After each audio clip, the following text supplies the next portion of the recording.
Hi friends, welcome to our channel. Brahmamudi serial next ఎపిసోడ్లో ఏం జరగబోతోందో ఈ వీడియోలో చూసి తెలుసుకుందాం. ప్రకాష్ని నిలదీసిన కావ్య అసలేం జరిగింది అని తెలుసుకోవడానికి ఈ వీడియోని స్కిప్ చేయకుండా ఎండ్ వరకు చూసేయండి.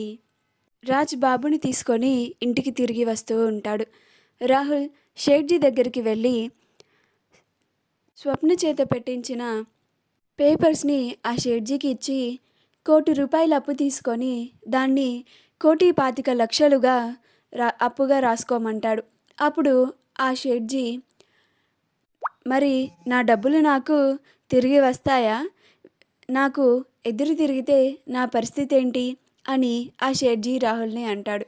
అప్పుడు రాహుల్, ఇంటికి వచ్చి గొడవ చేయి, మా వాళ్ళు ఇచ్చేస్తారు నీకు. 4-5 రోజుల్లో నీకు 25,00,000 లాభం వస్తుంది, నీ ఇష్టం ఇంకా అని అంటాడు. అప్పుడు ఆ షేట్జీ ఒక 2 నిమిషాలు ఆలోచించుకుంటూ ఉంటాడు.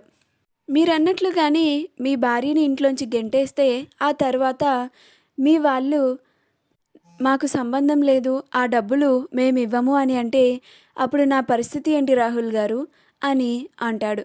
అప్పుడు రాహుల్, అది దుగ్గిరాల కుటుంబం, పరువు కోసం ఏమైనా చేస్తుంది.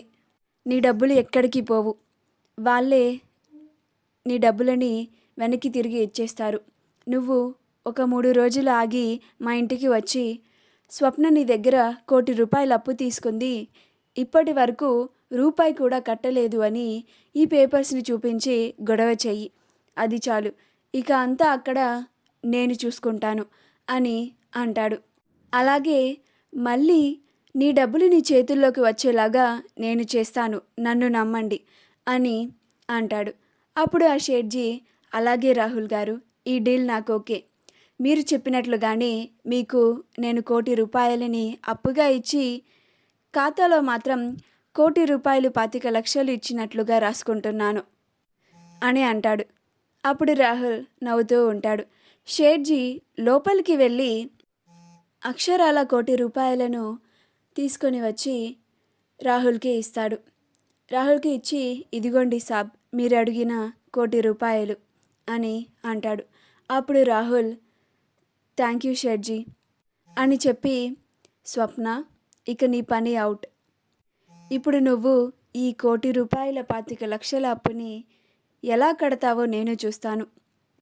ఇప్పుడు ఇంట్లో అందరూ నిన్ను ఒక తప్పు చేసిన దానిలాగా ఇంట్లో నుంచి వెలివేస్తారు అని అనుకుంటూ ఆనందంగా ఇంటికి తిరిగి వస్తూ ఉంటాడు. ప్రకాష్ ఇంటికి తిరిగి రాగానే వెనకే కావ్య కూడా వచ్చి ప్రకాష్కి ఎదురుగా వెళ్ళి, ఆగండి మావయ్య అని అంటుంది. అప్పుడు ప్రకాష్ ఆగి, ఏంటమ్మా కావ్య అని అంటాడు.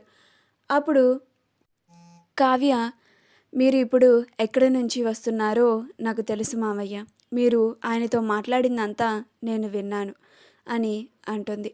అది వినగానే ప్రకాష్ ఆశ్చర్యపోతాడు. అప్పుడు కావ్య, నాకు తెలుసు మావయ్య, మీకు అసలు నిజం తెలుసని అని అంటుంది. అప్పుడు ప్రకాష్ మళ్ళీ ఆశ్చర్యపోతాడు. అప్పుడు కావ్య, ప్లీజ్ మావయ్య, నేను ఇంతలాగా నిజాన్ని తెలుసుకోవడానికి కష్టపడుతున్నాను, మీకు ఆ నిజం తెలిసి కూడా ఎందుకు ఇలా మౌనంగా ఉన్నారు మావయ్య అని అంటుంది. అప్పుడు ప్రకాష్, ఏం చేయనమ్మా, నాది ఏమీ చేయలేని పరిస్థితి అని అంటాడు. అప్పుడు కావ్య, మరి నాకు ఆ నిజాన్ని చెప్పండి మావయ్య, నేను మీకు పరిష్కారాన్ని సూచిస్తాను అని అంటుంది. మా వీడియో కనుక మీకు నచ్చినట్లయితే లైక్ చేయండి, షేర్ చేయండి, మా ఛానల్ని సబ్స్క్రైబ్ చేసుకోండి, పక్కన ఉన్న బెల్ ఐకాన్ని క్లిక్ చేయడం మాత్రం మర్చిపోకండి.